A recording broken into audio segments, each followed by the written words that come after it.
Hi, this is Josh with another Greenleaf investing tip. Today we're going to talk about manufacturing yield with multifamily assets. Over the last couple of years, multifamily assets have been trading at 3 to 4% cap rates, but somehow sponsors are able to pay out 8 to 10% yields to investors. So one thing when looking at a multifamily asset, the biggest thing to look at is really what are they doing to make that yield? As the net income, as the income comes in and the operating expenses are paid, that's a pretty standard process. And then beyond that, are the sponsors reserving money for the hold period that they have the asset? And is the debt structured in a way that supports the asset for the life cycle of the asset? So over a 2 to 4 year hold period, you might be able to get away with pretty light reserves in an interest-only loan. And that usually works, and it can usually make pretty high yield.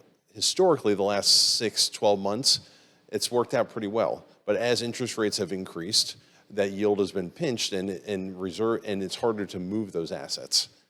So over the last couple of years, Fannie and Freddie, the big agencies for multifamily, have created products that have allowed for interest-only periods over a 10-year period, meaning that there's no principal paid.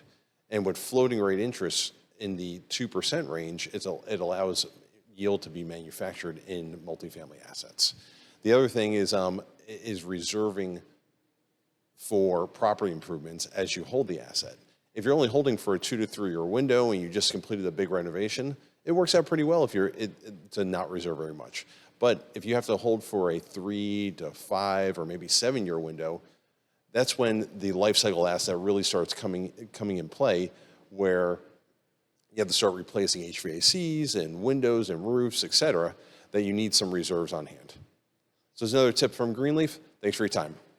For more tips on operating and investing in real estate, please check us out at greenleafmanagement.com or find us on YouTube and Spotify.